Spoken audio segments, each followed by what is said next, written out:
interdit. Et Wesley, Charles et John ont vécu comme ça. Maman était toujours derrière ses enfants, avait le temps pour chaque enfant. Cette femme a eu des dizaines d'enfants alors qu'elle était anglaise, mais elle avait le temps pour chaque enfant et elle avait une prophétie pour chaque enfant. Et cette femme a éduqué ses enfants comme si c'était les meilleurs du monde. Et ça a engendré qui? Ça a engendré un révivaliste qui a amené le méthodisme en Angleterre et qui a touché le monde. Et lorsqu'il y avait la guerre, plutôt la révolution française en France, en Angleterre, au lieu qu'ils aient la même révolution, parce qu'ils connaissaient la même histoire, il y a eu le méthodisme. C'est-à-dire, une famille a pu empêcher des morts parce qu'une femme a donné le temps à son enfant, John Wesley. Alléluia. Alléluia. Et la Bible nous dit qu'un homme ne peut diriger l'Église s'il ne prend pas soin de sa famille. L'une des conditions pour être diacre, pour être ancien, dans 1 Timothée 3, verset 1 à 4, tu dois savoir éduquer tes enfants dans les Seigneurs. Nous ne pouvons pas changer ce monde si nous n'engendrons pas des enfants de qualité. Et un enfant de qualité, ce n'est pas seulement l'envoyer dans des grandes écoles, c'est le temps que tu passes à lui inculquer des valeurs. Amen. Hein? Causez avec vos enfants, éduquez vos enfants comme des princes, comme des princesses, comme des rois. Alléluia. J'ai 3 enfants, mes frères. Je vous assure, mes enfants ne cassent pas les choses. Tu viens chez moi, j'ai plein de décorations. On ne casse pas. Les gens, chaque fois qu'ils viennent chez moi, Marcelo, comment toi tu as des enfants, mais tout est en place. Mes enfants ne cassent pas. Vous savez ce qu'on a fait? On s'est concentré sur l'aîné. On l'a inculqué, ne touche pas. Ne casse pas, regarde. Tu n'as pas besoin de toucher la déco, regarde. C'est fait pour regarder, pas pour toucher. Ne casse pas, ne détruis pas. Et Oracle ne casse pas. Quand Choukrani est venu, on n'a pas eu besoin de dire à Choukrani ne casse pas. C'est Oracle qui a dit à Choukrani ne casse pas. Quand Chifra est venu, on n'a pas eu besoin de dire à Chifra ne casse pas. C'est Oracle et Choukrani qui ont dit dans cette maison on ne casse pas. Ne rate pas l'éducation de ton aîné. Ne rate pas l'éducation de ton aîné. Ne rate pas l'éducation de ton aîné. N'engendrez pas des enfants pour les laisser être éduqués par le professeur, par ton oncle, par ta tante et par ta bonne. Prends le temps de causer, de parler et d'inculquer des valeurs tout en étant toi-même un modèle. Tout en étant toi-même un modèle. Quand je viens chez toi, je trouve des enfants qui insultent. C'est sûr que toi et ta femme, vous vous insultez. Mes enfants ne s'insultent jamais. Pourquoi? Je n'ai jamais insulté ma femme. Je ne les ai jamais insultés. Et ils ne peuvent pas s'insulter parce que c'est quelque chose qui n'existe pas dans la maison.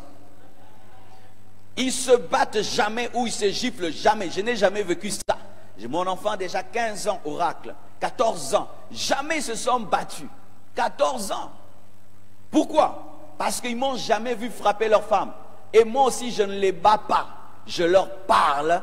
Et la parole est plus puissante que des gifles et des bastonnades.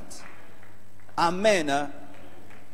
Si tu éduques ton enfant comme un païen, parce que la Bible dit qu'il faut éduquer selon le Seigneur. Le Seigneur nous parle. Amen. Hein? Si tu éduques un enfant en l'insultant, en le torturant, sache qu'il va torturer ses frères et sœurs et tu crées un méchant qui détruira la société. Tu as entre tes mains un grand, il a 2 ans. Tu as entre tes mains une grande, elle a 4 ans. C'est le moment de lui inculquer des grandes valeurs. L'éducation, l'éducation. Mais aussi l'instruction. Je vous encourage, mes frères et sœurs, à offrir les meilleures études à vos enfants. Il est préférable que tu portes un jean tout le mois, mais que tes enfants étudient dans des bonnes écoles. Il est préférable, mon frère, que tu aies une toute petite maison, mais que tes enfants étudient dans des grandes écoles. J'ai été un locataire payant une maison de 300 $. Mes enfants étudiaient dans une des meilleures écoles de ce pays. Et le 3/4 de tout ce que j'avais allait dans leurs études. Et Dieu a vu ma volonté. Et il a pourvu pour le 2e, pour le 3e. Aujourd'hui, c'est devenu facile. Mais au départ, c'était presque tout ce que j'avais qu'elle est dans ses études. Pourquoi? Parce que si tu meurs et ton enfant n'a rien dans la tête, tu as laissé un problème sur la terre. Alléluia. Alléluia. Autant tu peux, fais que ton enfant n'étudie pas dans ces écoles, on dit ti à la place de tu. Ah oui, alléluia. Où on enseigne aux enfants comme s'ils sont tous bêtes. La banane, la banane.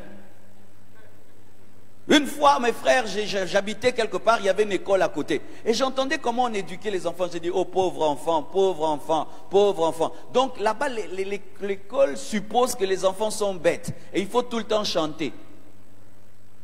Une banane et une banane, combien de bananes? Oh, mais 1 plus 1 égale à 2, c'est tout, non? Battez-vous. Et c'est une honte pour un père que tu aies des belles chaussures, une belle veste, tu sens le parfum, tes enfants étudient par terre dans des basses écoles. Et que tu sois une maman, tu as des bijoux, mais tes enfants étudient n'importe où. Sacrifiez-vous. Vos enfants n'ont pas demandé de venir sur cette terre. Vous les avez cherchés et payez le prix de leur offrir les meilleures écoles que possible. Pourquoi? Nous sommes dans un monde de compétition. Pendant que toi, tu offres à tes enfants des études moyennes, il y a l'enfant de l'Indien qui étudie dans des grandes écoles. Il y a l'Américain qui étudie à Harvard, à Yale. Lorsque vos enfants se rencontreront, l'enfant américain parlera, ton enfant dira Alléluia, Alléluia. Et si tu as la foi, Dieu te donnera le moyen de leur donner des bonnes études. La foi aussi, c'est dans les études des enfants.